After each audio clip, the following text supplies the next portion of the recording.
এখন আমাদের যত অভাব, সে অভাবটা আসলে সবচেয়ে বেশি, আমি চিন্তা ভাবনা করে দেখলাম, সবচেয়ে বেশি অভাবটা হলো আমাদের ভাবের। আপনার জীবনে একটি বারের জন্য খুবই সিরিয়াসনেসের সাথে আপনার জীবনের অপরাধগুলোর কথা স্মরণ করে এগুলোর পরিণাম যদি আল্লাহ শাস্তি দেন তাতে কি হতে পারে, আল্লাহর শাস্তি কত ভয়াবহ হতে পারে, এই সব বিষয়গুলোকে মাথায় রেখে আল্লাহর কাছে আপনি মুক্তি লাভের জন্য চোখের পানি ফেলে ছলছল করে একা নির্জন একটু ক্ষমা চাইবেন।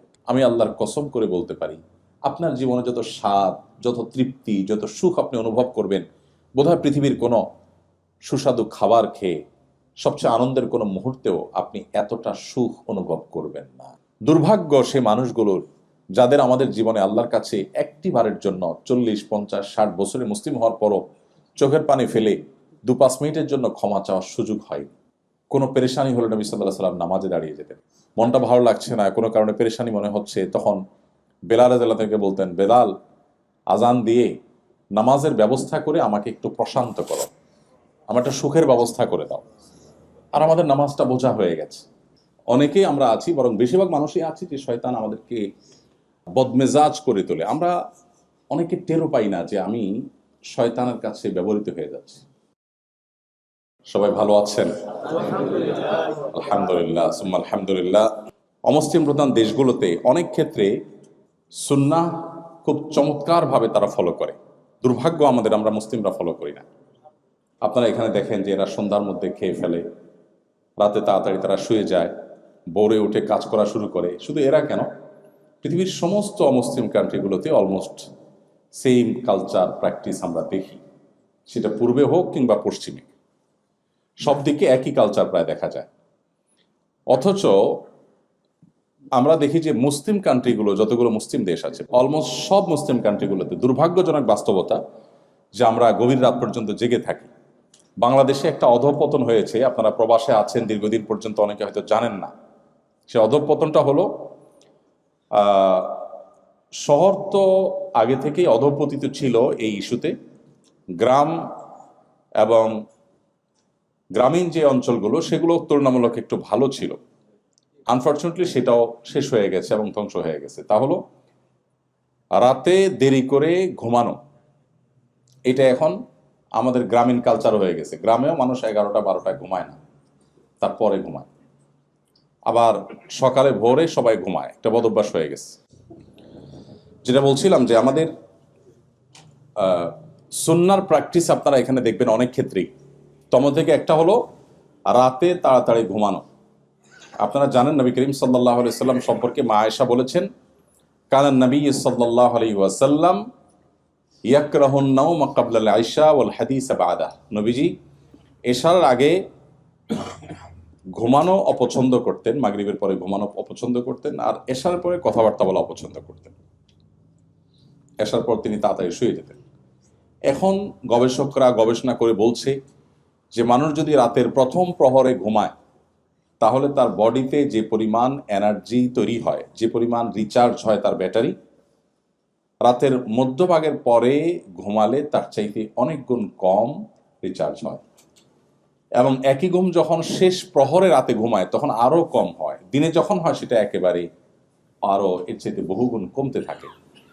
তাহলে নবী করিম সাল্লাল্লাহু আলাইহি সাল্লাম যখন বলেছেন, তখন বিজ্ঞান এই আবিষ্কার, এই গবেষণার ফল আমাদেরকে দিতে পারে নাই, বা বিজ্ঞানের এই উন্নতি তখন ঘটেনি, কিন্তু সুন্নাহ তখন সাহাবীরা মেনেছেন, তার সুফল তারা পেয়েছেন। আমরা আনফর্চুনেটলি মুসলিম কান্ট্রিগুলো এটা ফলো করি না। ইভেন মিডল ইস্টের মতো এই আরব কান্ট্রিগুলোতে পর্যন্ত গভীর রাত পর্যন্ত জেগে থাকা, এটা একটা কমন তাদের ট্র্যাডিশন এবং সিস্টেমে পরিণত হয়েছে, আপনারা জানেন। এবং সকালে ঘুমানো, নবী করিম সাল্লাল্লাহু আলাইহি ওয়াসাল্লাম দোয়া করেছেন, আল্লাহুম্মা বারিক লি উম্মতি ফি বুকুরিহা, আল্লাহ আমার উম্মতের জন্য সকালের সময়টাতে আপনি বরকত দান করুন। অমুসলিমরা যখন নবী করিম সাল্লাল্লাহু আলাইহি ওয়াসাল্লামের সুন্নাহকে তারা আঁকড়ে ধরেছে, তাদের জীবনে তার ফলাফল, সুফল তারা ভোগ করছে। আনফর্চুনেটলি আমরা মুসলমানরা সেটা ভোগ করছি না। তো আমাদের নবী করিম সাল্লাল্লাহু আলাইহি ওয়াসাল্লাম 1450 বছর আগে প্রায় যে সমস্ত সুন্নাহর নির্দেশ আমাদেরকে দিয়ে গেছেন, এখন সেগুলোর সুফল দুর্ভাগ্যজনকভাবে অমুসলিমরা ভোগ করছে, কারণ তারা আমল করছেন। অথচ আমরা মুসলিমরা আমাদের নবীজির সুন্নাহকে আমল করছি না এবং তার সুফলও আমরা পাচ্ছি না। তো আলহামদুলিল্লাহ, এখান থেকে আপনাদের সেই লাইফস্টাইল আপনাদের অভ্যাস হয়ে যাচ্ছে সন্দেহাতীতভাবে, এটা একটা ভালো দিক এবং ভালো গুণ। তো সেজন্যই খুব গভীর রাত পর্যন্ত আমরা প্রোগ্রামে যাব না ইনশাআল্লাহ। আমি কোরআনে কারিমের 2-3টি আয়াতকে সামনে রেখে ইনশাআল্লাহ কিছু কথা বলতে চাই। আউযু বিল্লাহি মিনাশ শাইতানির রাজিম।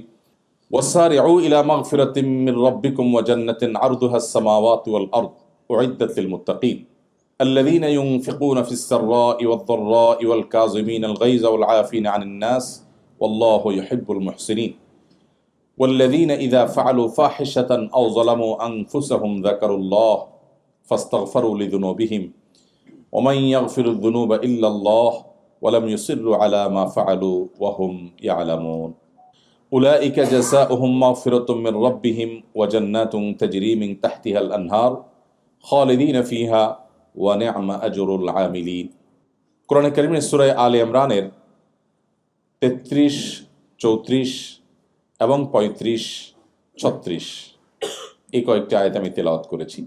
খুব সংক্ষেপে ইনশাআল্লাহ আয়াতগুলোর সামারি আপনাদের সামনে নিবেদন করার চেষ্টা করব। শুরুতেই আমরা নিয়ত করে নেই আমরা এখান থেকে কিছু আমল করার সিদ্ধান্ত কোরআন এবং হাদিস থেকে পরিষ্কার কিছু বার্তা নিয়ে তারপর যাব ইনশাআল্লাহ। আল্লাহ রাব্বুল আলামিন ইরশাদ করছেন, ওয়াসারিউ ইলা মাগফিরাতিম মির রাব্বিকুম ওয়া জান্নাতিন আরদুহাস সামাওয়াতু ওয়াল আরদ, অর্থাৎ তোমরা প্রতিযোগিতায় অবতীর্ণ হও, দৌড়াও এবং দ্রুতগতিতে অগ্রসর হও তোমাদের রবের পক্ষ থেকে দেওয়া মাগফিরাতের জন্য, এবং সে জান্নাতের আশায় যে জান্নাতের প্রস্থতা নবমণ্ডল এবং ভূমণ্ডলের প্রস্থতার মতো। উইদ্দাতিল মুত্তাকিন, যে জান্নাত মুত্তাকিদের জন্য তৈরি করা হয়েছে। এই আয়াতে পরিষ্কারভাবে আল্লাহ রাব্বুল আলামিন আমাদেরকে কম্পিটিশনের একটা সূত্র বলেছেন। আমরা প্রতিযোগিতা করব কিসে? আজকে মাগরিবের নামাজ আমি এখানে পড়িয়েছি, আপনারা অনেকেই দ্বিতীয় রাকাত আমরা সূরা তাকাসুর পড়েছি, লক্ষ্য করেছেন। সেখানে আল্লাহ রাব্বুল আলামিন বলেছেন, আলহাকুমুত তাকাসুর হাত্তা জুরতুমুল মাকাবির। মানুষকে শেষ করে দিয়েছে কিসে? তাকাসুরে। তাকাসুর কি জিনিস? অধিক উপার্জনের বা অধিক অর্জনের কম্পিটিশন, নেশা, এটা মানুষকে তোমাদেরকে শেষ করে দিয়েছে। হাত্তা জুরতুমুল মাকাবির, এই কম্পিটিশন চলতে থাকে কতক্ষণ? কবরে যাওয়া পর্যন্ত। আল্লাহু আকবার। কোরআন এমন এক মহান গ্রন্থ, দুর্ভাগ্য আমাদের, আমরা মুসলিম কজন মানুষ এখানে আছি যে হাত তুলে বুকে হাত দিয়ে বলতে পারবো আমি কোরআনের শুরু থেকে শেষ পর্যন্ত একটি বারের জন্য ভালো করে পড়েছি। আমাকে মাঝে মধ্যে বিভিন্ন পডকাস্টে যেতে হতো এক সময়, এখন যাওয়া হয় না, সুযোগ হয় না। তো বইয়ের উপর আমাদের রকমারিতে আমাদের মাহমুদুল হাসান সোহাগ ভাই, আপনারা অনেকে চিনেন, বইটিয়ান মানুষ। এক সময় যিনি ইসলামের ছিলেন না, নাস্তিক ছিলেন, পরে আল্লাহ তাকে হেদায়েত দিয়েছেন। তিনি একটা পডকাস্টের জন্য আমাকে নিমন্ত্রণ করলেন, বললেন যে আমরা বই নিয়ে কাজ করি, আপনার জীবনে কোন বইয়ের সবচেয়ে বেশি প্রভাব ছিল? তাই বললাম, ভাই আমি আসলে খুব অলস মানুষ, বই টই পড়া আমার একেবারে হয় না। তবে বই যদি বলেন তো মানুষের রচিত বই এর কোনোটারই বিশেষ প্রভাব আমি কম্পেয়ার করার মতো আমি বলতে পারবো না বা মনে পড়ে না। তবে কোরআনের যে প্রভাব আল্লাহ তাআলা আমার উপর রেখেছেন সেটা বোধহয় আমি আপনাকে 2-4 ঘন্টা না, সারা জীবন বলে হয়তো শেষ করতে পারবো না। প্রতিটা আয়াতের প্রভাব। এই জন্য আমি শুরুতে আপনাদেরকে বিনীতভাবে অনুরোধ করতে চাই, আপনারা 2টি গ্রন্থ জীবনে একবার পড়বেন। নাম্বার 1, কোরআনে কারিম শুরু থেকে শেষ পর্যন্ত অর্থ সহকারে, সময় কম থাকলে শুধু অর্থই পড়লেন। কোনো আলিম, এখানে শেখ আবু হুরায়রা আছেন, আর উলামা ইকরাম যারা আছেন তাদের তত্ত্বাবধানে কোনো আয়াত অস্পষ্ট মনে হলে তাদের কাছে জিজ্ঞেস করলেন। আর আলহামদুলিল্লাহ আজকাল বাংলায়, ইংরেজিতে, বিভিন্ন ভাষায় তাফসির অ্যাভেলেবল। সুতরাং একেবারে অথেন্টিক যে তাফসির গ্রন্থ আছে সেগুলোর সহযোগিতা নিয়ে পুরো কোরআন একবার শুরু থেকে শেষ পর্যন্ত যদি আমরা পড়ি। সেই সাথে আরেকটি গ্রন্থ আমি পড়তে বলবো, সেটা হলো নবী করিম সাল্লাল্লাহু আলাইহি ওয়াসাল্লামের একটা সিরাত গ্রন্থ বা তার একটা কমপ্লিট জীবনী, শুরু থেকে শেষ পর্যন্ত পূর্ণাঙ্গ একটা জীবনী গ্রন্থ। এই 2টি যদি আপনি পড়ে শেষ করেন নির্মোহভাবে, আমি বিভিন্ন জায়গায় বলি, আমি আল্লাহর উপর ভরসা রেখে আপনাকে এই গ্যারান্টি দিতে পারি, আপনি নিজেকে ইমানদার হিসাবে, মুসলমান হিসাবে, অন্য এক জগতের মুসলমান হিসাবে, আপনি মুসলিম হিসাবে আপনি অনুভব করবেন।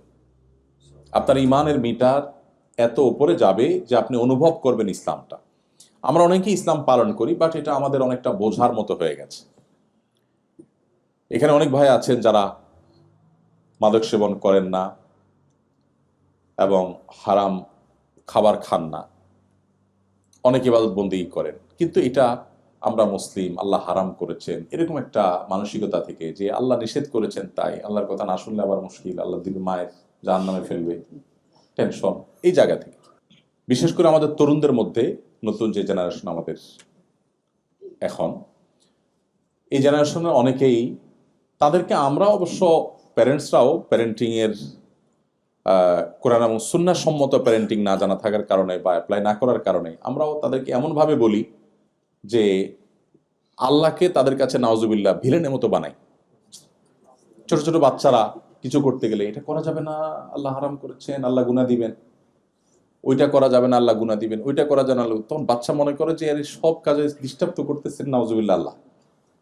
এরকম একটা টেন্ডেন্সি বাচ্চাদের মধ্যে, হয়তো বলতে পারে না কেন তরুণদের মধ্যে নাস্তিক্যবাদের দিকে চলে যাওয়ার হার বাড়ছে নানা কারণে। এর অনেক ইস্যু, অনেক কারণ আছে, এর মধ্যে এটা একটা কারণ হতে পারে। তাদেরকে যে ইসলামটা ভেতর থেকে তাদেরকে অনুভব করার সুযোগ করে দেওয়া, ভেতর থেকে ইমানটা এনে তারপর ইসলামটাকে চর্চা করা, এটার মধ্যে একটা আনন্দ আছে, এখানে বোঝা নাই, সেটাকে আপনি দারুণভাবে ফিল করবেন। এটা যদি আপনি করতে চান তাহলে আপনাকে কোরআন পড়তে হবে এবং সিরাত পড়তে হবে। কোরআন এবং সিরাত পাঠ করার পর আপনি দেখবেন আপনার ইসলামটাকে আপনি এনজয় করছেন। আপনার কাছে তখন কষ্ট হবে না, আপনার কাছে তখন অনেক আনন্দ হবে, অনেক সুখ অনুভব হবে। সাহাবা ইকরাম তাদের অবস্থা কি ছিল? খোদ নবী করিম সাল্লাল্লাহু আলাইহি সাল্লাম তিনি বলতেন, আরিহনা বিহা ইয়া বেলাল, কানা ইজা হাজাবাহু আমরুন ফাজা ইলা সালাহ। কোনো পেরেশানি হলে নবী সাল্লাল্লাহু আলাইহি সাল্লাম নামাজে দাঁড়িয়ে যেতেন।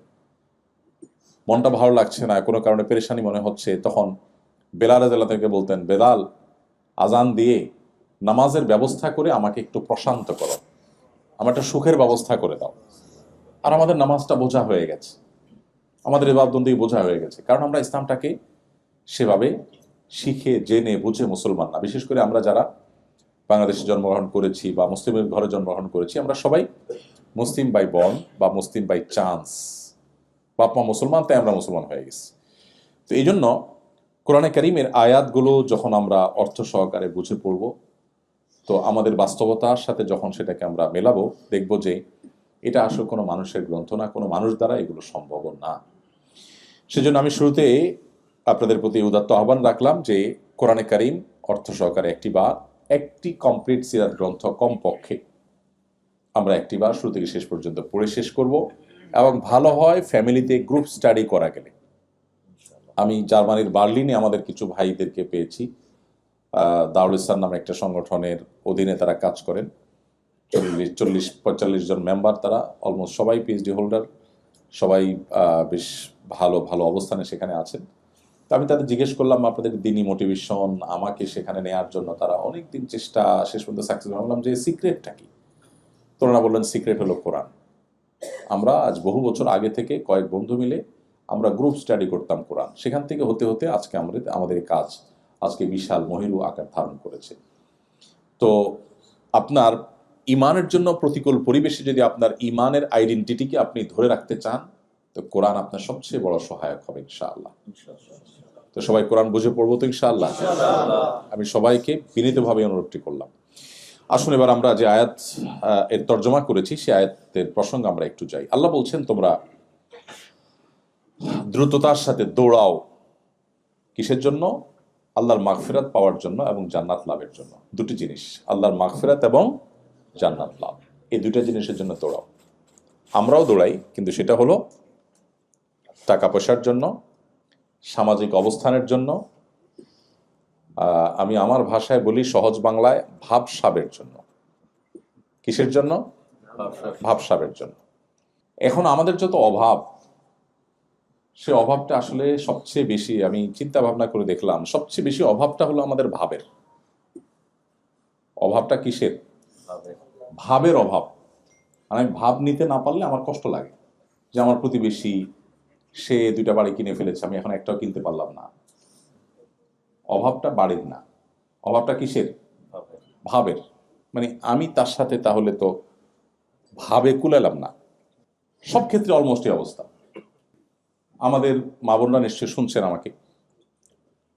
প্রবাসীদের মধ্যে খাওয়া খাওয়ানো এটা দেশের চেয়ে একটু বেশি হয়।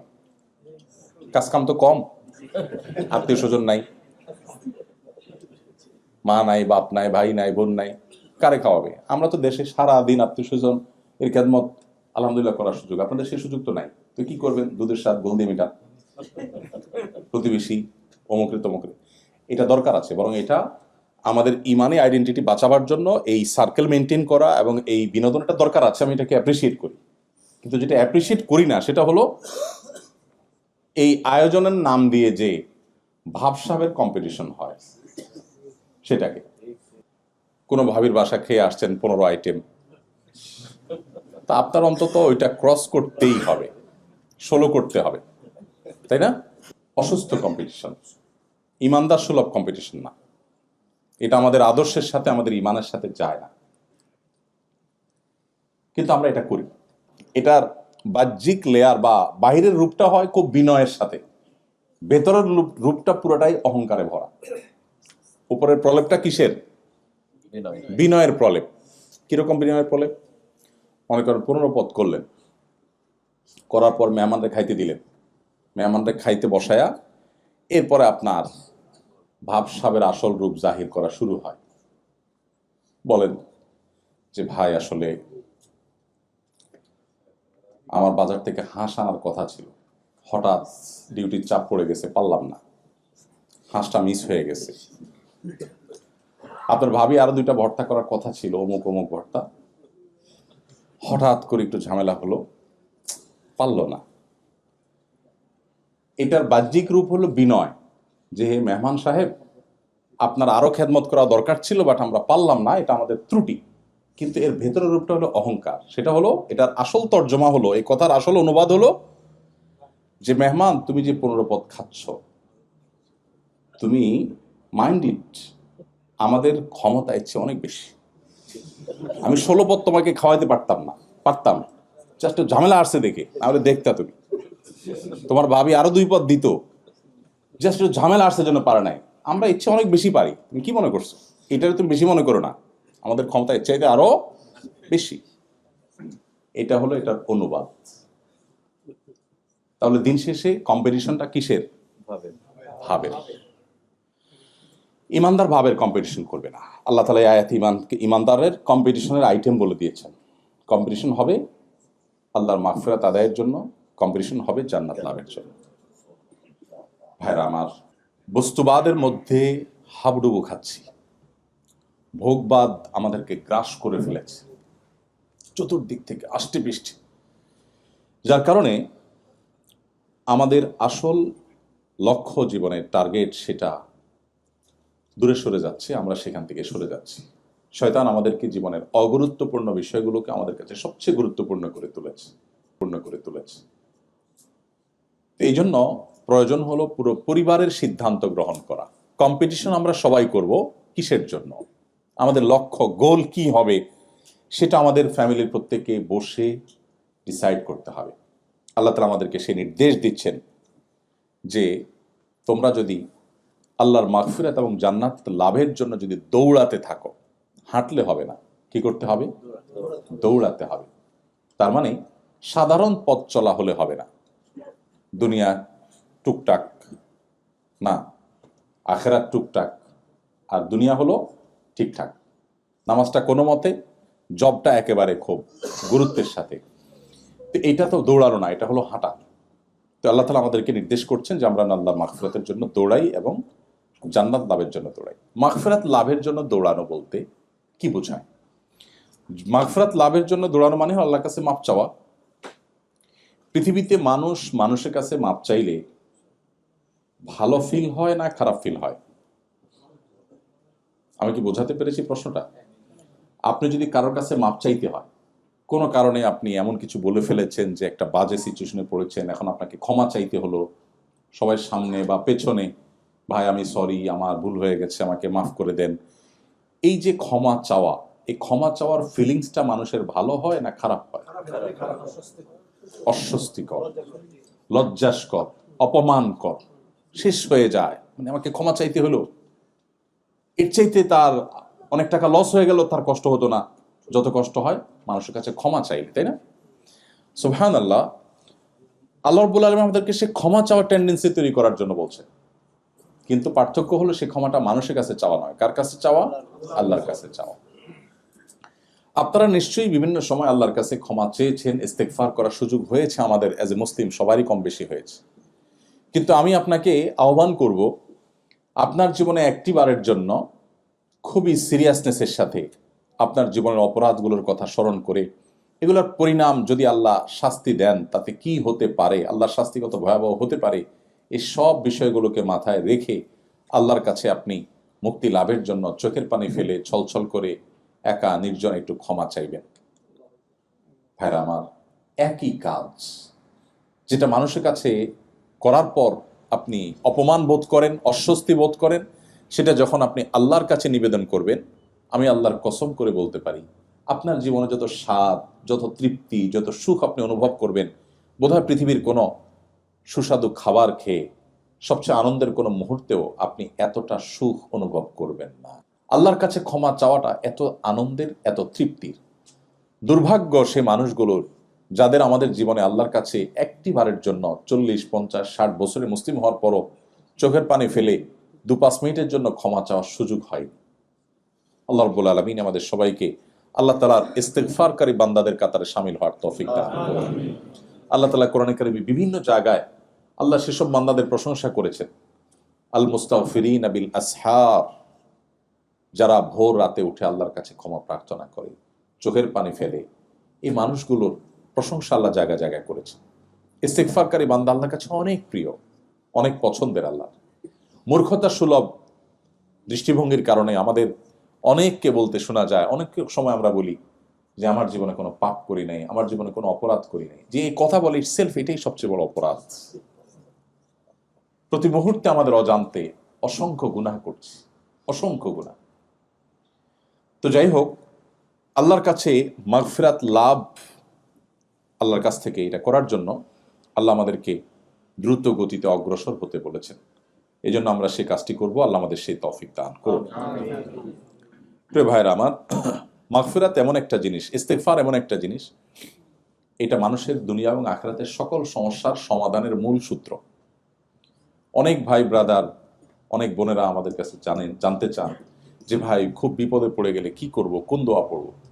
আমি বলি, নবী করিম সাল্লাল্লাহু আলাইহি ওয়াসাল্লামের হাদিসের দিকে তাকালে মানুষের জীবনের সবচেয়ে কোণঠা সময়, সবচেয়ে কঠিন পরিস্থিতিতে আল্লাহর অলৌকিক সাহায্য লাভের জন্য সবচেয়ে কার্যকর আমলের নাম হলো ইস্তেগফার করা। নবী করিম সাল্লাল্লাহু আলাইহি ওয়াসাল্লামের পরিষ্কার হাদিস রয়েছে, মান লাজিমাল ইস্তেগফার, যে ব্যক্তি ইস্তেগফারকে আঁকড়ে ধরা মানে সারাক্ষণ পড়তে থাকে, এটা ছাড়ে না, জাআলাল্লাহু মিন কুল্লি হাম্মিন ফারাজা। তো ইস্তেগফার করার নির্দেশ আল্লাহ তাআলা আমাদেরকে বারবার করেছেন। ইস্তেগফারের অর্থ বুঝে আমরা ইস্তেগফার আল্লাহ তাআলার কাছে করব। সবচেয়ে উত্তম ইস্তেগফার হলো সাইয়্যিদুল ইস্তেগফার, যেটা সকাল সন্ধ্যায় এবং রাতে ঘুমানোর সময় নবী সাল্লাল্লাহু আলাইহি ওয়াসাল্লাম করতেন। আর এছাড়া যে কোনো ইস্তেগফার করতে পারি আমরা। সবচেয়ে ছোট ইস্তেগফার হলো আস্তাগফিরুল্লাহ ওয়া আতুবু ইলাইহি। আস্তাগফিরুল্লাহ, আল্লাহ আপনার কাছে আমি ক্ষমা চাই, আমি আল্লাহর কাছে ক্ষমা চাই এবং তার দিকে ধাবিত হই। তো আল্লাহ রাব্বুল আলামিন জান্নাত প্রসঙ্গে বলতে গিয়ে বলছেন, উইদ্দাত লিল মুত্তাকিন, তোমরা সেই জান্নাতের দিকেই কম্পিটিশন করতে থাকো বা দৌড়াতে থাকো, দ্রুত অগ্রসর হও, যে জান্নাত মুত্তাকিদের জন্য প্রস্তুত করা হয়েছে। ভাইরা আমার, আখিরাত প্রসঙ্গে আলোচনা আমরা খুব কম করি, আমাদের মধ্যে খুব কম হয়, যার কারণে আখিরাতের এই ঈমানের গুরুত্বপূর্ণ যে বিষয়গুলো আছে, জান্নাত, জাহান্নাম, এগুলো সম্পর্কে আমরা প্র্যাকটিসিং মুসলমানরা খুব বেশি কিছু জানি না। আমরা শরিয়ার বিধিবিধান জানি, কিন্তু জান্নাতের প্রতি ঈমান, সেই জিনিসগুলো দিন দিন আমাদের দুর্বল হয়ে যাচ্ছে। বিশেষ করে যখন বস্তুবাদী পৃথিবীতে আমরা দিন দিন আরো বেশি প্রবেশ করছি, তত বেশি আমাদের আখিরাতের প্রতি এক ধরনের উদাসীনতা বা আখিরাতকে ভুলে যাওয়ার প্রবণতা, টেন্ডেন্সি আমাদের মধ্যে বাড়ছে।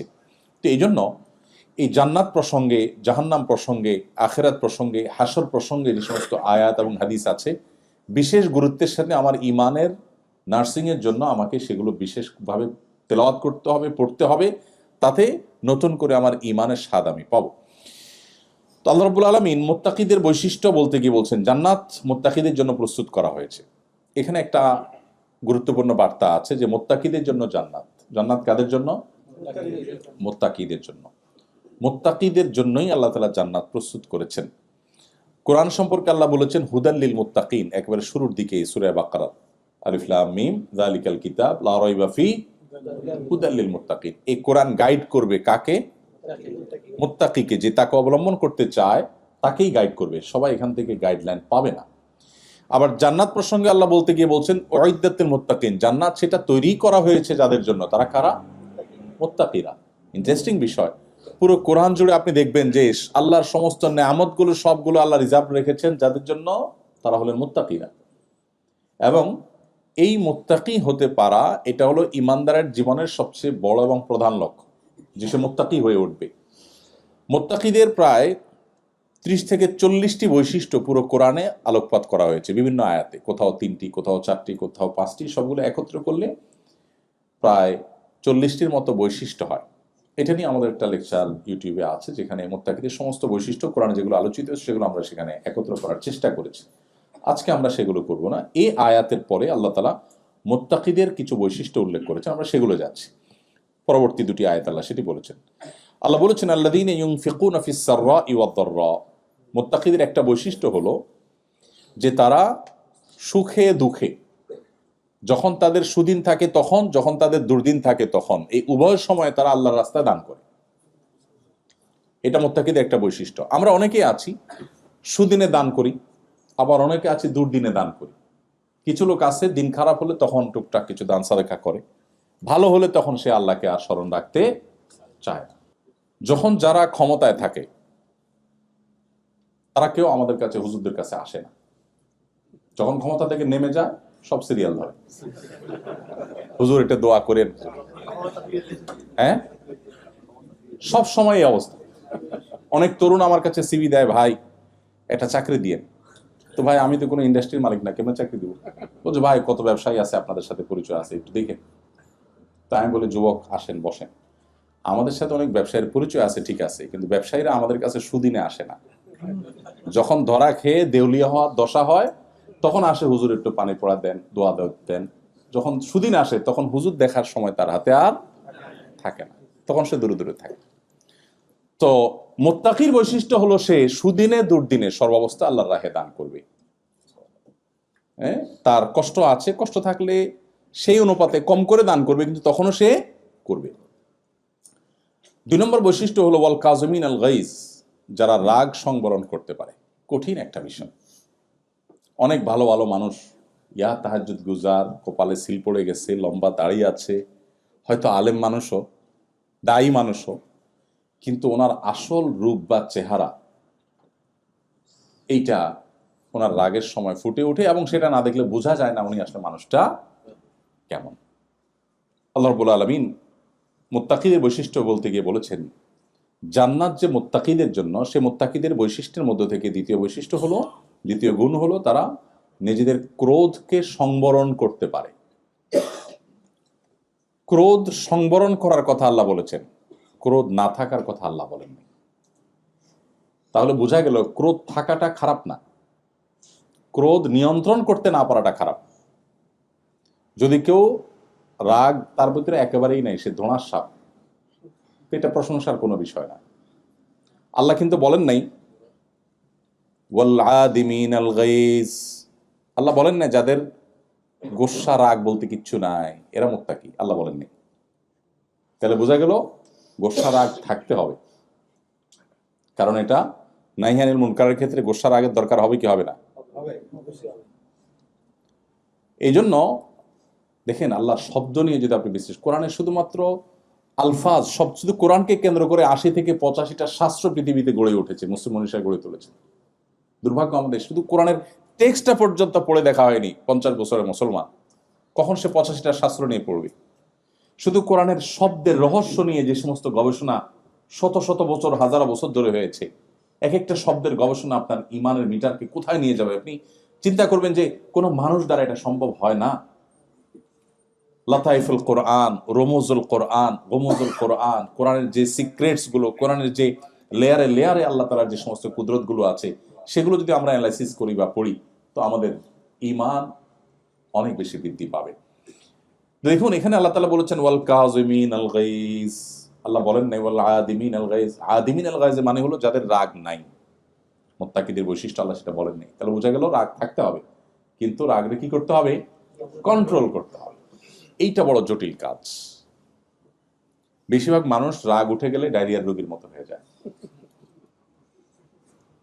ডায়রিয়ার রোগী যেরকম একটা পর্যায়ে গেলে আউট অফ কন্ট্রোল হয়ে যায়, তার স্টুল পাস তার হাতে, তার নিয়ন্ত্রণে থাকে না, এরকম একটা লেভেলে চলে যায় না? আমি বলি বদরাগী রোগ যারা নিয়ন্ত্রণ করতে পারে না নিজেরে, সেই জন্য কল্পনা করে যে আমি ওই পেশেন্টের মতোই, আমিও আমার আউট অফ কন্ট্রোল।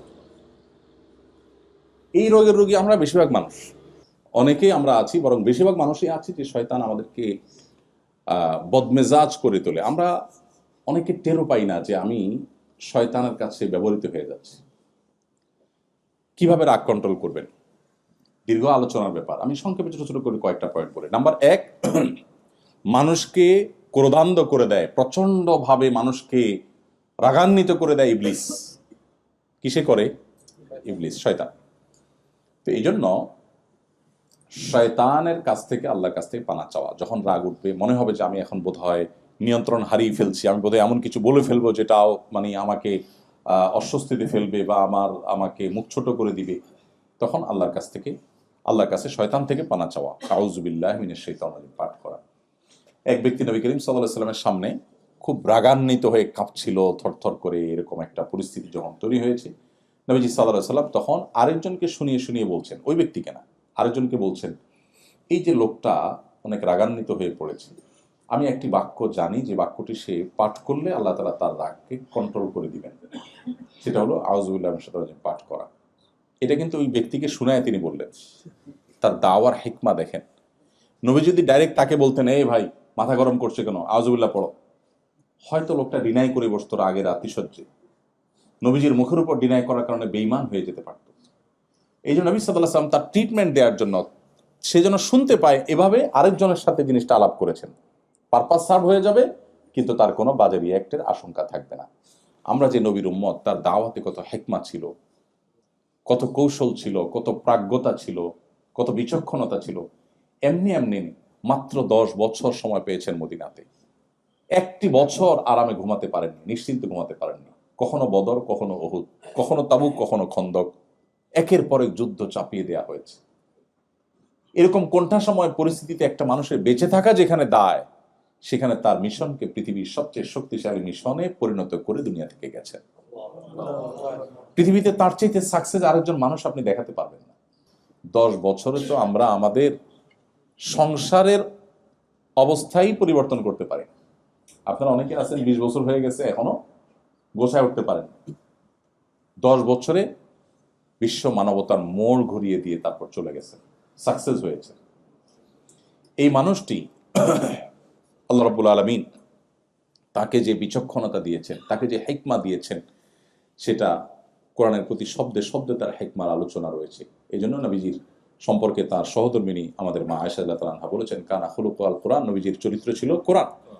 তো এখানে নবী সাল্লাল্লাহু আলাইহি ওয়াসাল্লাম যখন দেখলেন ওরা রাগান্বিত হয়েছে, তিনি সরাসরি তাকে না বলে তিনি বললেন, আমি একটা বাক্য জানি যেটা বললে তার রাগ প্রশমিত হয়ে যাবে। তার রাগ প্রশমিত হয়ে গেছে। আপনারা এও জানেন, বারবার শুনেছেন যে নবীজি যখন সোসাইটিতে কোনো ভায়োলেশন দেখতেন, কোনো শরিয়া বিরোধী কাজ দেখতেন, আল্লাহর বিধানের পরিপন্থী কিছু দেখতেন কোনো ব্যক্তি বিশেষের মধ্যে, তাকে বললে হয়তো তিনি লজ্জায় পড়ে যাবেন, আনইজি ফিল করবেন। নবীজি মিম্বরে উঠে বলতেন, আমার কি হলো, কিছু লোককে দেখি তারা এরকম এরকম কাজ করে যেটা করা উচিত নয়।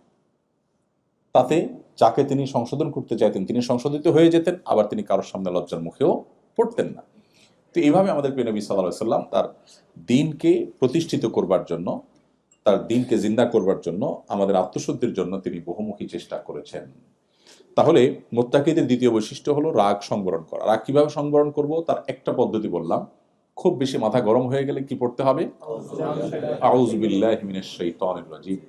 এটার অর্থ বুঝে উপকারিতা চিন্তা করে পড়তে হবে। শুধু মন্ত্রের মতো পড়লাম সেই মানসিকতা থেকে পড়া উচিত না, পড়তে হবে বুঝে। আল্লাহ বলেছেন কোরআনে কারিমে, ইম্মা ইয়ানজাগান্নাকা মিনাশ শাইতানি নাজগুন ফাস্তাইজ বিল্লাহি মিনাশ শাইতানির রাজিম। শয়তান যখন তোমাকে খোঁচা দিবে বা তোমাকে ক্ষতিগ্রস্ত করবে, বিভ্রান্ত করবে, করতে চাইবে, তখন তুমি আল্লাহর কাছে পানা চাইবে শয়তান থেকে।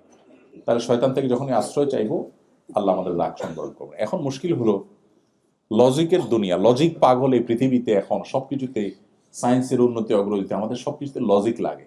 এখন প্রশ্ন হলো, রাগ উঠছে আমার মাথা গরম হয়ে গেছে, আউযুবিল্লাহ পড়লে দূর হয়ে যাবে, কেমন কথা? আমরা তো ট্যাবলেট খাইলে অসুখ ভালো হয়, কোরআন পড়লে ভালো হয়ে যাবে, এটা তো আমাদের বুঝে আসে না, তাই না? এখন ভয়েস কমান্ডের যুগ, মোবাইল ভয়েসে কাজ হয় সেটা তো অনেক পুরান। গাড়ি ভয়েস কমান্ডে গাড়ি চলে, সেটাও পুরান হয়ে গেছে। এখন আরো লেটেস্ট জিনিস চলে আসছে। এখন তো আপনার এসি লাগবে, সুইচ টিপ দেওয়া তো দূরের কথা, হাই এসি, এসিকে আপনি লক করে বলবেন তুমি স্টার্ট হও, বন্ধ হও, সেটাও করার দিন পুরান হয়ে গেছে। এখন লেটেস্ট কি? লেটেস্ট হলো আপনি গরম ফিল করছেন, অটোমেটিক এসি চলবে। আপনি ঠান্ডা ফিল করছেন, এসি বন্ধ হবে। তো আমি যদি মোবাইলকে যদি বলি হাই শ্রী কল অমুক, আমার এই কথা যদি মোবাইল শুনে এবং যদি অ্যাকশন হয়, তো আল্লাহর কালাম পড়ে যখন আমি বলবো তখন কেন অ্যাকশন হবে না? মানুষ যেটা না বুঝে ওটা তার কাছে ইলজিক্যাল মনে হয়, যেটা না বুঝে সেটা তার কাছে লজিক। আসলে এই লজিকের সংজ্ঞাটা কি, এটা আরেক দীর্ঘ আলোচনার বিষয়। আজ থেকে যখন 200 বছর আগে বিদ্যুৎ ছিল না, তখনকার একজন মানুষ, তাকে যদি বলা হতো যে ভাই ওয়ালের এই জায়গাটাতে এই জিনিসটাকে সুইচ বলে, এটা টিপ দিলে লাইট জ্বলবে, এটা 200 বছর আগে যদি মানুষকে বলা হতো, তাহলে তার কাছে এই কথাটা কি লজিক্যাল ছিল না ইলজিক্যাল ছিল? ইলজিক্যাল ছিল না। আরে মাথা খারাপ নাকি, এখানে টিপ দিলে লাইট জ্বলতে যাবে কেন? এখন সেটা কি লজিক্যাল না ইলজিক্যাল? লজিক্যাল। আগামী 500 বছর পরে যে আবিষ্কারটা হবে, যেটা এখনো হয়নি, সেটা এখন আমাদের কাছে কেউ বললে আমাদের কাছে মনে হবে ইলজিক্যাল, কারণ আমি জানি না সেটা। তো এই যদি হয় মানুষের টেকনোলজির অবস্থা, তো আল্লাহ রাব্বুল আলামিন আখিরাতে, কিয়ামতে তার যে মহাসৃষ্টির যে জগৎ, সিক্রেটস, যেটা আমরা জানি না, সেই জগতের কোনো বিষয় যদি আমার বুঝে না আসে, আমি যদি বলি না এটা তো বুঝে আসে না, আমি কেন মানবো? এইটা হবে একেবারেই অজ্ঞতা সুলভ অ্যাপ্রোচ। তো আউযুবিল্লাহ পড়লে রাগ প্রশমিত হয়, নবী সাল্লাল্লাহু আলাইহি ওয়াসাল্লাম এই হাদিসের উপর আমরা আমল করব। 1। 2 নম্বর হলো, রাগ প্রশমিত হওয়ার জন্য নবী সাল্লাল্লাহু আলাইহি ওয়াসাল্লাম বলেছেন অবস্থার পরিবর্তন করতে। এটা একেবারে হাতে নাতে আমরা দেখতে পাবো। দাঁড়ানো অবস্থায় রাগান্বিত হয়ে গেলে বসে যাওয়া, বসা অবস্থায় রাগান্বিত হলে শুয়ে যাওয়া, এবং আরো একটা কার্যকর উপায় হলো স্থান ত্যাগ করা। আপনার এখন রাগ উঠছে, এখান থেকে আপনি সরে যান, আপনি 1 ঘন্টা পরে আসেন, দেখবেন রাগ আগের যে ইয়েতে ছিল, মানে স্পিড যেটা ছিল ওইটা আর নাই। আমি বিশেষ করে, আপনারা তো সবাই এখানে ম্যাক্সিমাম মানুষ ফ্যামিলি নিয়ে আসছেন, স্টুডেন্ট যারা আছে তারা হয়তো ফ্যামিলি নিয়ে আসবে।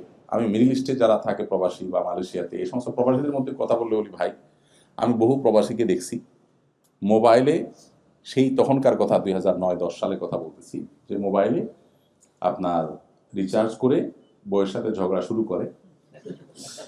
মোবাইল যখন অ্যালার্ম দেয়, মেসেজ দেয় যে আর মাত্র 1 রিয়াল আছে, আধা রিয়াল আছে, কেটে যাবে, তখন বলে যে দাঁড়াও আমি রিচার্জ করে আইতেছি। আবার যে এটা রিচার্জ করে আইসা ঝগড়ার সেকেন্ড ইনিংস কন্টিনিউ করে। এভাবে কার্ড একটা পরটা শেষ করে, কি করে ঝগড়া করে। আমি এরকম বহু যোগ্য দেখলাম, ভাই ইটস তো লস প্রজেক্ট। ঝগড়া করার জন্য এই যে মোবাইলে টাকা নষ্ট করা, তো লস প্রজেক্ট, আপনি কেন এটা করছেন? তো বলে ভাই কি করবো? আমি বললাম শুনেন, বুদ্ধি হলো যখনই এরকম ঝগড়ার ইস্যু তৈরি হবে, তখন মোবাইলটা বন্ধ করে দিবেন। বন্ধ করে কাজের জন্য অন্য কোনো সিম দিয়ে কাজটা সারবেন, দেশের সাথে যোগাযোগ বন্ধ। বরাবর 3 দিন মোবাইল বন্ধ থাকবে, 3 দিন পরে ওপেন করে এবার আপনি ঝগড়াটা করবেন। ঝগড়া আপনি আমি করতে নিষেধ করছি না, ঝগড়া আপনি মাস্ট করেন, কিন্তু সেটা 3 দিন অফ রাখার পরে যদি আপনি করেন, আপনাকে আমি গ্যারান্টি দিতে পারি আপনার 10 রিয়ালের মোবাইল কার্ড 2 রিয়ালে দেখবেন কাজ হয়ে গেছে। কারণ আপনার রাগ তখন অলরেডি কমে একেবারে লেভেলে চলে আসছে, ওইদিকে তাদেরও রাগটা কমে একটা লেভেলে চলে আসছে। এখন যেটা হবে সেটা হবে হলে একেবারে ফিনিশিং কথা, আচ্ছা যা হয়েছে এখন বলো কি করা যায়, এখন হবে ফিনিশিং এর আলাপ। এই যে ফাও বকছেন, এগুলো বকেও আপনি ওই জায়গায় যাবেন লাস্টে, যে জায়গায় আপনি যাবেন 20 রিয়াল 50 রিয়াল খরচ করে, ওইটা আপনাকে আমি 2 রিয়াল খরচ করে যাওয়ার রাস্তা বলে দিচ্ছি। ঠিক নবী সাল্লাল্লাহু আলাইহি ওয়াসাল্লাম এই অ্যাপ্রোচটাই আমাদেরকে অবলম্বন করতে বলেছেন। যখন রাগ হবে তুমি অবস্থার পরিবর্তন করো, পজিশন চেঞ্জ করো, পজিশন চেঞ্জ করলে দেখবেন আপনার মেন্টালিটির মধ্যে পরিবর্তন চলে আসছে। নাম্বার 3, নবী করিম সাল্লাল্লাহু আলাইহি ওয়াসাল্লাম আমাদেরকে শিখিয়েছেন অজু, রাগ হলে অজু করার কথা। রাগ হলে আমাদের শরীর গরম হয়ে যাওয়ার সময় যখন আমরা অজু করি তখন শয়তান আমাদের মধ্যে বদরাগটা সৃষ্টি করে, তখন মানুষের রাগ প্রশমিত হয়ে যায়, একটা লেভেলে চলে আসে। বদরাগ মানুষকে ধ্বংসের দ্বার প্রান্তে নিয়ে যায়। এই জন্য মুত্তাকিদের বৈশিষ্ট্য হলো সে রাগ সংবরণকারী হতে হবে। আমাদের অনেক বোনরা আছেন, অনেক ভাইরা আছেন, রাগ উঠলে মাথা ঠিক থাকে না, এবং নিজের বদরাগকে আবার সার্টিফাই করার জন্য ওইটাকে এমনভাবে আমরা উপস্থাপন করি মনে হয় এটা বিশাল বড় একটা গুণ। পোলাপান দেখবেন এখন সব ক্রেজি, ছোট্ট পোলাপান সব কি ক্রেজি। আমরা আমাদের শৈশবের কথা মনে পড়ে, গ্রামে গঞ্জে যারা বড় হয়েছি আমরা মাটিতে পড়ে থাকতাম, খেলাধুলা করতাম জাস্ট ধোঁড়ার সাপের মতো, 10টা খোঁচা দিলেও জিদ উঠতো না। আর এখন পোলাপানরে কিচ্ছু বলার আগেই ফুসফুস করে ওঠে, তাই না? বাসায় বাপের বন্ধু আসছে, আঙ্কেল আসছে, ও পিস্তল নিয়ে দাঁড়ায় আছে। অ্যাপ্রোচটা এরকম। এর অনেক কারণ আছে অবশ্য, সাইকোলজিক্যালি তারা চেঞ্জ হয়েছে, নানা কারণ আছে, বদরাগী হয়ে যাচ্ছে। এখন বাপ মা যে সে অনেক সময় গর্ব করে অনেক রাগ, এই অনেক রাগ বলার যে স্টাইল, অনেক রাগ যে আমার ছেলেটার বা আমার মেয়েটার পিচ্চিটার, এটা বলার যে স্টাইল, সেই স্টাইলটা কি এটা যেন সে প্রাউড ফিল করছে, মানে মনে হয় যে তার বাচ্চা পিএইচডি করছে। আরে ভাই, আপনার বাচ্চা অনেক রাগী মানে সে পেশেন্ট, আপনি ডিজাস্টারের মধ্যে আছেন, আপনি ছোট মুখে বলবেন ভাই সরি বাচ্চাটা খুব সরি, আপনি যেভাবে বলছেন অনেক রাগ, মনে হচ্ছে আপনি প্রাউড ফিল করছেন, মানে রোগকে আপনি অ্যাপ্রিসিয়েট করছেন, এমন একটা ভাব ব্যাপার। আর নিজের রাগকেও মানুষ এভাবে অ্যাপ্রিসিয়েট করে, ম্যাক্সিমাম মানুষ জানেই না সে নিজে একজন অসুস্থ মানুষ, তার ট্রিটমেন্ট দরকার। সে বলার সময় এমনভাবে বলে ভাই আমার উল্টা পাল্টা দেখলে মাথা ঠিক থাকে না ভাই। অ্যাপ্রোচটা হলো যে আমি দুনিয়ার সবচেয়ে ভালো মানুষ, আমি কোনো অন্যায় সহ্য করি না, তো ঠান্ডা মাথা সব আকাঙ্ক্ষা নিজে করে যাচ্ছে, কিন্তু আরেকজন উল্টা পাল্টা দেখলে তার মাথা গরম হয়ে যায়, নিজেরটা সে খুব ঠান্ডা মাথায় কন্টিনিউ করে যায়। তো মুহাম্মদ সাল্লাল্লাহু আলাইহি সাল্লাম এসেছেন মানুষকে আত্মশুদ্ধির পথে নেওয়ার জন্য। আপনি কি দেখবেন না একজন সাহাবী দেখবেন না যারা ইসলাম গ্রহণ করার আগে সামান্য একটু ওটের পানি খাওয়াকে কেন্দ্র করে যুগ যুগ ধরে যুদ্ধ চালিয়ে গেছে, সেই সভ্যতার সেই সমাজের মানুষগুলো জাস্ট ইসলামের ছায়াতলে আসার কারণে কি হয়েছে আল্লাহ কোরআনে উল্লেখ করেছেন, ইয কুনতুম আ'দাআ ফাআল্লাফা বাইনা কুলুবিকুম। তোমরা স্মরণ করো সেই সময়ের কথা যে তোমরা পরস্পর শত্রু ছিলে, কিন্তু ইসলাম তোমাদেরকে এমন একটা জায়গায় এনেছে এখন তোমরা সম্প্রীতির বন্ধনে আবদ্ধ হয়ে গেছো। আউস এবং খাজরাজ এরকম বিবাদমান দুটি পক্ষ এক প্লেটে বসে খানা খেয়েছে, যেটা তারা কল্পনাও করেনি।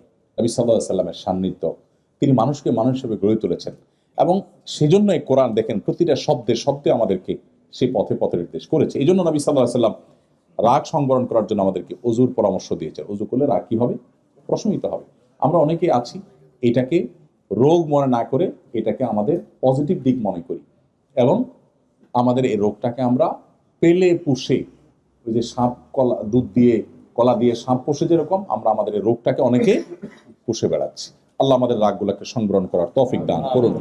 বদমেজাজ, বদরাগী, যাদের রাগ কন্ট্রোলে থাকে না, সে যত বড় নামাজি হোক, যত রোজাদার হোক, সে মুত্তাকি হতে পারে না। এবার চিন্তা করুন, আমরা অনেক নামাজি মানুষ আটকা পড়ে যাব, অনেক তাহাজ্জুদ গুজার মানুষ আটকা পড়ে যাব না? এই জন্য ভাই আল্লাহর জন্য বিনম্র হয়ে যেতে হবে। রাগ করে ফেলেছি কারোর সাথে, মাপ চাইতে কোনো দ্বিধা করা যাবে না। আমি আমার একটা ব্যক্তিগত প্র্যাকটিসের কথা আপনাদের সঙ্গে শেয়ার করি, আপনাদের হয়তো উপকারে আসবে।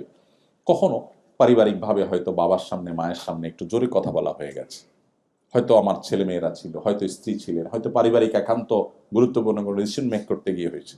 যদি আমি ফিল করি যে আমার আওয়াজটা একটু জোরে হয়ে গেছে, বাবা মার সাথে বেয়াদবি হয়ে গেছে, তখন আমি আর দেরি করি না। ফিল হওয়ার সাথে সাথে ওই স্ত্রীর সামনে, ওই ছেলে মেয়ের সামনেই বাবা মার কাছে যতটুকু সম্ভব নিজেকে মাটির সাথে মিশিয়ে ক্ষমা চেয়ে সেটাকে লেটা চুকানো, যে আমি তাদের সামনে যদি আমি জোরে কথা বলে থাকি তাহলে তাদের সামনেই আমার নিজেকে শাসন করতে হবে, আত্মশাসন করতে হবে, তাহলে আমার নফস দ্বিতীয়বার এ ধরনের অ্যাপ্রোচ করতে সে ভাববে। তো এই জন্য ভাই, মুত্তাকিদের এই বৈশিষ্ট্যটা অর্জন করা অনেক কঠিন। আমি জানি প্রথম যেটা বলেছি সুখে দুঃখে দান করা, এটা অনেকে আমরা হয়তো করতে পারবো, কিন্তু সেকেন্ড পয়েন্টটা এটা এত ইজি না। এই জন্য আল্লাহর কাছে সাহায্য চাইতে হয়। আল্লাহ, আপনি আমার বদরাগ, আমার ক্রোধকে আপনি নিয়ন্ত্রণ করে দিন, আমাকে সবর করার তৌফিক দান করুন। আস-সবরু জাযাউহু আল জান্নাহ, সবরের বিনিময় হলো জান্নাত। একটা আমল আছে যে আমলের বিনিময়ে আল্লাহ তাআলা ব্ল্যাঙ্ক চেক দিবেন কিয়ামতের দিন। অন্য কোনো আমলের বিনিময়ে ব্ল্যাঙ্ক চেক নেই, সব আমলের বিনিময় ফিক্সড। আপনি সাদাকা করবেন, বিনিময় পাবেন, কত গুণ পাবেন সেটাও কোরআন বলে দিয়েছে। 700 গুণ পর্যন্ত আল্লাহ সাদাকার বিনিময় বাড়াবেন। এরকম অনেক আমল আছে যেগুলো আল্লাহ আপনাকে নির্দিষ্ট পরিমাণ দিবেন। একটা আমল আছে যে আমলের ক্ষেত্রে আল্লাহ তাআলা বলেছেন যে তিনি ব্ল্যাঙ্ক চেক টাইপের বিনিময় দিবেন, অর্থাৎ কোনো ফিগার নাই। ইন্নামা ইউওয়াফাস সাবিরুনা আজরাহুম বিগাইরি হিসাব। আল্লাহ বলেছেন ইন্নামা ইউওয়াফাস সাবিরুনা আজরাহুম বিগাইরি হিসাব, সবরকারীদেরকে আল্লাহ তাআলা বিনিময় দিবেন হিসেব ছাড়া। এই জন্য ভাই সবর করার চেষ্টা করবো তো ইনশাআল্লাহ।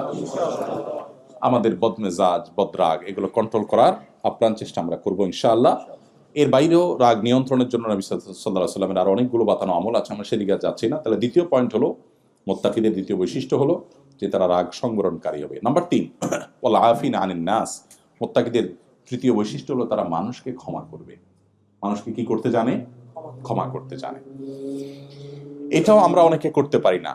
ইগো আমাদের এসে বাধা দেয় যে কিভাবে আমি এটা মাফ করব, ভুলতে পারি না। এই যে মানুষকে ক্ষমা করতে না পারা, এটা অনেক খারাপ একটা গুণ, যেটা আমরা অনেক নামাজি কালামী মানুষও খেয়াল করি না। মানুষকে ক্ষমা করে দিতে হবে, কারোর প্রতি কোনো দুঃখ বেদনা রাখা যাবে না।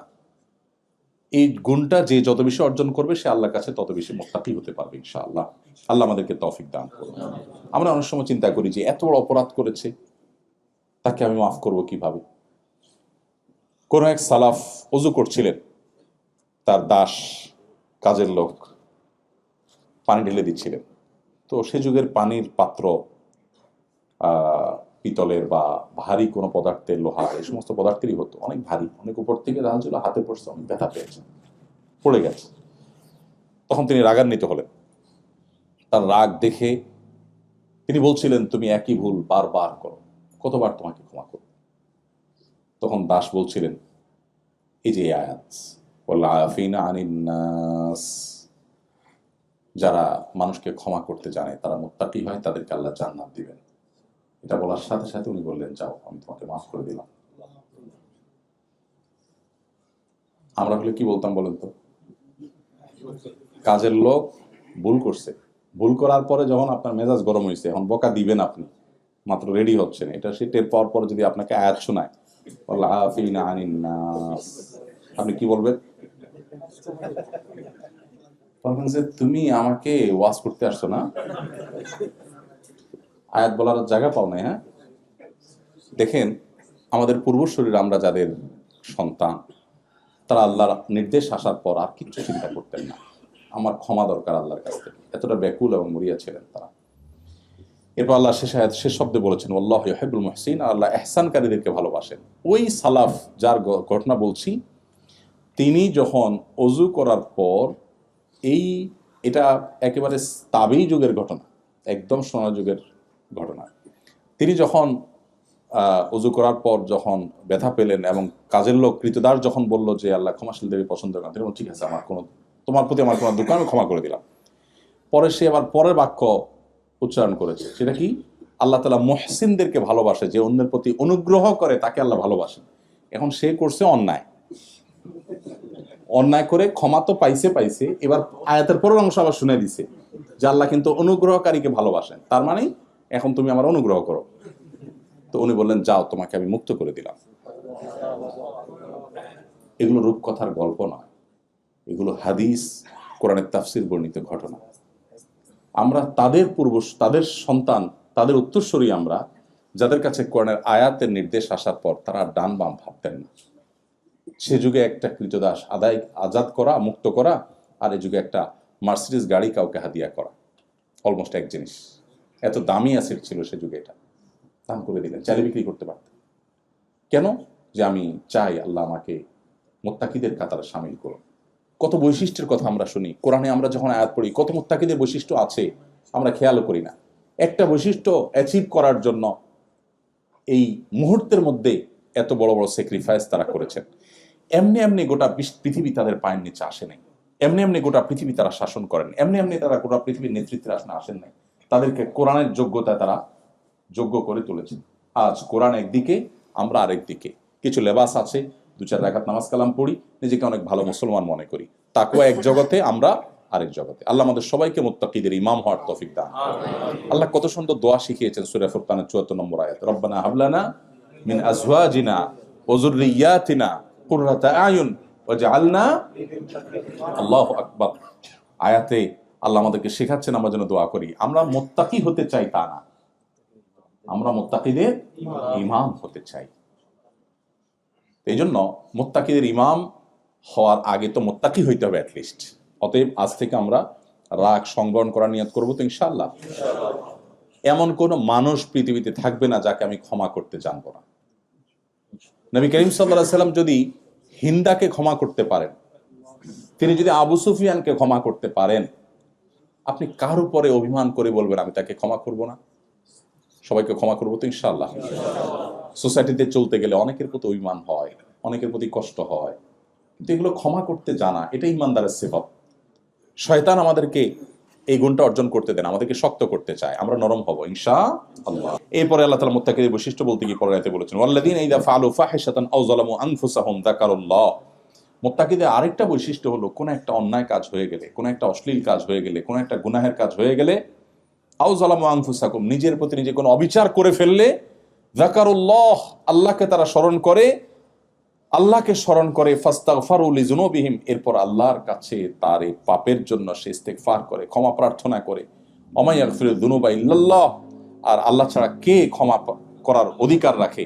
ওয়ালাম ইউসিররু আলা মা ফাআলু ওয়া হুম ইয়ালামুন, এরপর আল্লাহর কাছে এভাবে ইস্তেগফার করার পর দ্বিতীয় দফা এই গুনাহটা সে করে না, আল্লাহর ভয়ে, আল্লাহর বান্দা হিসাবে সে এটাকে পুনরাবৃত্তি করে না, আর এই গুনার পিছনে, এই গুনাতে আসে না।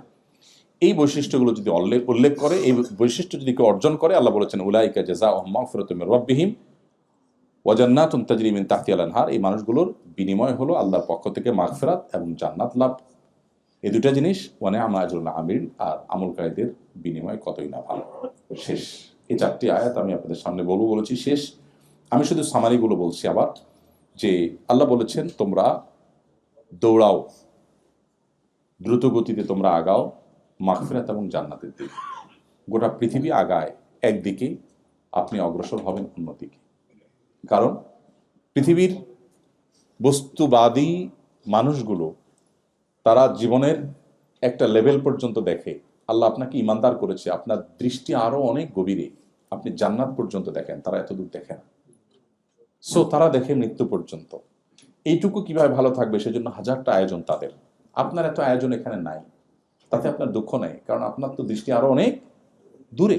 সো এইটুকু আপনার ভালো গেল কি খারাপ গেল এটা অনেক বড় ম্যাটার করে না। আপনার দেখার বিষয় হলো আমি সেখানে কতটা ভালো থাকলাম। সেজন্য আল্লাহ আমাদেরকে বলেছেন আরো দূরদৃষ্টি আমাদের যেন হয়। আর সেজন্যই কম্পিটিশনের আমাদের জগৎটাই ভিন্ন হবে। আমি শুরুতে যে ভাবসাবের কথা বলছি, যদিও কথাটা রসাত্মক হয়েছে, রসিকতার সাথে হয়েছে, কিন্তু ইম্পর্টেন্ট, যে ব্যক্তি ভাবসাব ছেড়ে দিবে এবং অসুস্থ কম্পিটিশন ছেড়ে দিবে, আল্লাহ তাআলা তাকে এমনি সুখী করে দিবে।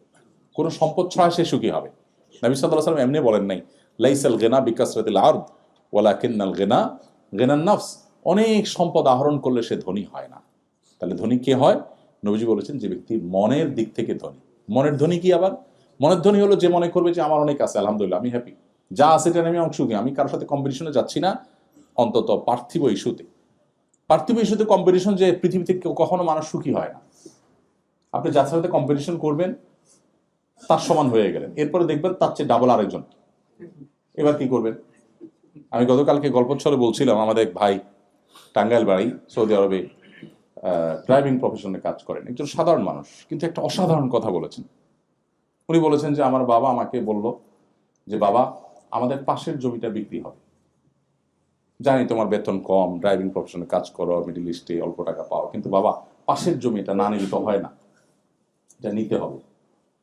আরেকজন এসে নিয়ে ফেললে কেমন হয় নিজের পাশের জমি?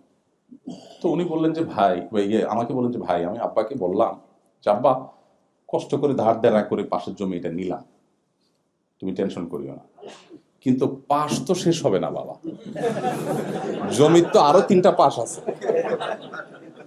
এক পাশের জমি আমি নিলাম, নিলে পাশ আরো 3টা থাকবে। ইভেন যেটা আমি নিলাম এটা নেয়ার পর এটারও আবার পাশ, মানে 3টা হবে ভুল, এটা নেয়ার পর পর তো আবার 4টাই হয়ে যাবে, এটারও তো আবার পাশ আছে। তো আমি আজকে এই পাশেরটা নিলাম, কালকে ওই পাশেরটা নিব, ওইটা নেয়ার পর আবার ওইটার আবার পাশ হবে, তো এটার তো কোনো এন্ডিং হবে না বাবা। তুমি বরং আমাকে একটা লিমিটেশন দিয়ে দাও যে এই পর্যন্ত আমরা নেব, এরপর আর নেব না, তাহলে আমি ট্রাই দিই। তা না হলে তুমি এইভাবে আমাকে, দুনিয়াটা আল্লাহ তাআলা এরকম একটা গর্তের মতো করে দিয়েছেন যে এটার কোনো এন্ডিং নাই। মানুষ পাগলের মতো ছুটতে ছুটতে আল্লাহকুমুত তাকাতুর হাত্তা যুরতুল মাকাবির, একটা সময় রিয়ালাইজ হয়। দেখুন, অ্যাজ এ মুসলিম, বিশেষ করে আমাদের এখানে অনেক তরুণ বন্ধুরা আছেন, একটা বয়সে বুঝে আসবে যে আসলে জীবনের সবই ছিল মিছে, কিন্তু তখন আর জীবনের কোনো ব্যাক গিয়ার নাই, পেছনে আসার আর কোনো স্কোপ, শুধু চোখের পানি ফেলবেন, আফসোস করে আর কাজ হবে না। এই জন্য ভাই, আমাদের কম্পিটিশন হবে জান্নাত এবং আল্লাহর মাগফিরাত লাভের জন্য। চেষ্টা করা যাবে তো ইনশাআল্লাহ। মাগফিরাত লাভের জন্য চেষ্টা করলে কি লাভ হবে? দুনিয়াতে আল্লাহ তাআলা রিজিকের কষ্ট দূর করে দিবেন। আল্লাহ সূরা নূহের মধ্যে বলেছেন যে যারা ইস্তেগফার করবে তাদের কি হবে? ইউমদিদুকুম বিআমওয়ালিন ওয়া বানিন ওয়া ইয়াজআল লাকুম জান্নাতিন ওয়া ইয়াজআল লাকুম আনহারা। আল্লাহ সম্পদ সন্ততি দিয়ে সমৃদ্ধ করবেন। সো আমাদের সেদিকে যেতে হবে। সেই সাথে যখন আমরা কিছু গুণ অর্জন করব তখন সে জান্নাতের উপযোগী হতে পারবো, মুত্তাকি হতে পারবো। কি গুণগুলো? নাম্বার 1, সুখে দুঃখে সর্বাবস্থা আল্লাহ রাহে দান করা। নাম্বার 2, নিজের রাগকে সংবরণ করা, যেখানে সেখানে যে কোনো মাত্রা রাগ ছেড়ে না দেওয়া, যেখানে যতটুকু প্রয়োজন ততটুকু রাগের শুধু যথাযথ প্রয়োগ করা। নাম্বার 3, মানুষকে ক্ষমা করতে শেখা, মানুষকে ক্ষমা করতে জানা, ক্ষমা করা মানুষকে। যত মানুষ অন্যায় করুক আমি ক্ষমা করবো ইনশাআল্লাহ, আমি লস করব না, ক্ষমা করলে আমার লাভ। দেখেন, যার ইমান নাই তার সবই লস, যার ইমান আছে তার সবই লাভ। নবী করিম সাল্লাল্লাহু আলাইহি ওয়াসাল্লাম বলেছেন, আজাবান লি আমরিল মুমিন ইন্না আমরাহু কুল্লাহু খায়র। ইমানদারের পুরো জীবনটাই অদ্ভুত, সবকিছুতেই কল্যাণ। ইন আসাবাহু খায়রুন সাবারা শাকারা ফাকানা খায়রাল্লাহ। ইমানদার জীবনে কোনো ভালো কিছু অ্যাচিভ করছে, বলে আলহামদুলিল্লাহ, খুশি, আল্লাহকে ক্রেডিট দেয়, সে শুকরিয়া করে সওয়াব পায়। আবার যদি নাসাবাহু শাররুন, যদি তার জীবনে কোনো বিপদ আসে, সবারা, সে সবর করে, ফাকানা খায়রাল্লাহ, তখনও সে সওয়াব পায়। তাহলে হাতে মরলেও লাখ, বাঁচলেও লাখ, ইমানদারের সে অবস্থা। এই জন্য আল্লাহ রাব্বুল আলামিন আমাদেরকে মানুষকে ক্ষমা করতে নির্দেশ করেছেন। মানুষকে ক্ষমা করতে জানা, এটা হলো সবরের আলামত। এবং 4 নম্বর বৈশিষ্ট্য হলো, যদি কোনো গুনাহ হয়ে যায় সাথে সাথে ইস্তেগফার করা। আপনারা এখানে যে পরিবেশের মধ্যে আপনারা বড় হচ্ছেন বা জীবন পার করছেন, এখানে চতুর্দিকে চোখের গুনার হাতছানি। কতবার ইস্তেগফার করা উচিত, কতবার ইস্তেগফার করা উচিত, কত বেশি ইস্তেগফার করা উচিত, আল্লাহর সাথে বোঝাপড়াটা কত বেশি পরিষ্কার করা উচিত। আমরা একটা লাইফ এনজয় করছি, কিন্তু কোরআন যে লাইফের পথে আহ্বান করেছে সেটা আমরা এনজয় করার সুযোগ পাই নাই। আমি সেটাই আপনাদের আহ্বান করেছিলাম, আবারও সেটাই আহ্বান করছি যে প্লিজ কোরআন আমাদেরকে যেরকম লাইফ, আমাদের যে জীবন যাপন করতে বলেছে সেটাকে আমরা করতে শিখি এবং করতে জানি। আল্লাহ আমাদের সেই তৌফিক দান করুন। ইমানদারদের বা মুত্তাকিদের যে বৈশিষ্ট্য, এই বৈশিষ্ট্যগুলো আমরা অর্জন করার চেষ্টা করব এবং কোরআনকে আমরা বুঝে পড়ার চেষ্টা করব। নবী সাল্লাল্লাহু আলাইহি ওয়াসাল্লামের সিরাতের আলোকে আমাদের জীবনকে আমরা সাজাবার চেষ্টা করব, আলোকিত করার চেষ্টা করব। আল্লাহ আমাদেরকে সেই তৌফিক দান করুন।